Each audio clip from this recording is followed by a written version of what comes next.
எல்லாருக்கும் வணக்கங்க. இன்றைக்கி வந்து மீன் குழம்பும் மீன் வறுவலும் செஞ்சுருக்குது. இதுவும் வந்து ஏரி மீன், ரோகு மீன் அவ்வளோ டேஸ்ட்டாக இருக்குது. இதில் முள்ளே இருக்காது. சின்ன குழந்தைங்களும் சாப்பிட்லாம். அவ்வளோ டேஸ்ட்டாக இருக்கும். பாருங்கள், ஒரு துண்டு அப்படியே அல்வா துண்டு மாதிரி அவ்வளோ நல்லா இருக்குது. நீங்களும் இந்த மாதிரி மீன் வாங்கி கிரேவியும் ஃபிஷ் ஃப்ரையும் செய்யுங்க. அதுக்கு 1 kg வாங்கினோம்.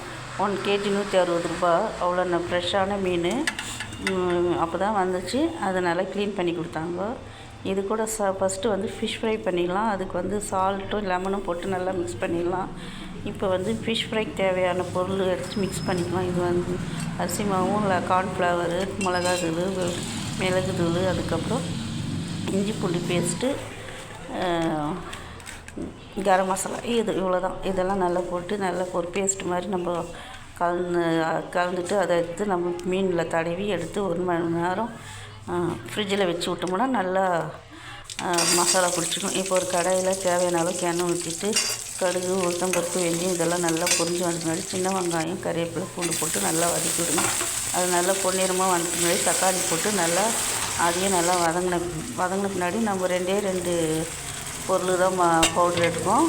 சில்லி பவுட்ரு ஒன்று வந்து வீட்டில் அரைச்சி பவுட்ரு, இன்னொன்று வந்து ஆச்சி மிளகாய் தூள், குழம்பு மிளகாய் தூள். அது போட்டு நல்லா எண்ணெயிலே நல்லா வதக்கி விடணும். 2 வெங்காயமும் 2 தக்காளியும் எடுத்து நான் மிக்சியில் போட்டு பேஸ்ட் மாதிரி அரைச்சி வைப்பேன். அந்த பேஸ்ட்டே நம்ம இதோடு ஆட் பண்ணி நல்லா கலந்து விட்டுணும்.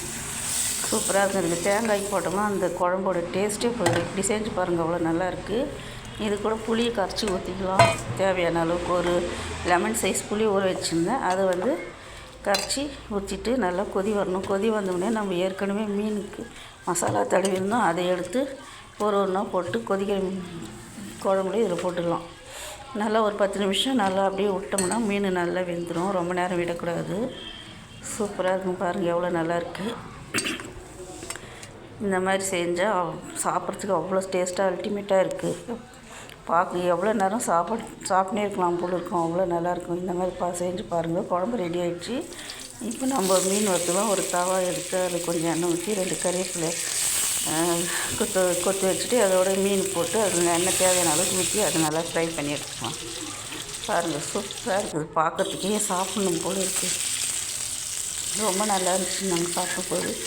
நீங்களும் இந்த மாதிரி செஞ்சு சாப்பிடுங்க. இன்றைக்குமே ஃப்ரெஷ்ஷான மீன் வாங்கி இந்த மாதிரி செஞ்சு சாப்பிட்டு பாருங்கள். அவ்வளோ நல்லாயிருக்கும். இந்த மீனில் முள்ளே இல்லைங்க, சுத்தமாக முள் இல்லை. வஞ்சர மீன் மாதிரி அவ்வளோ நல்லா இருக்குது.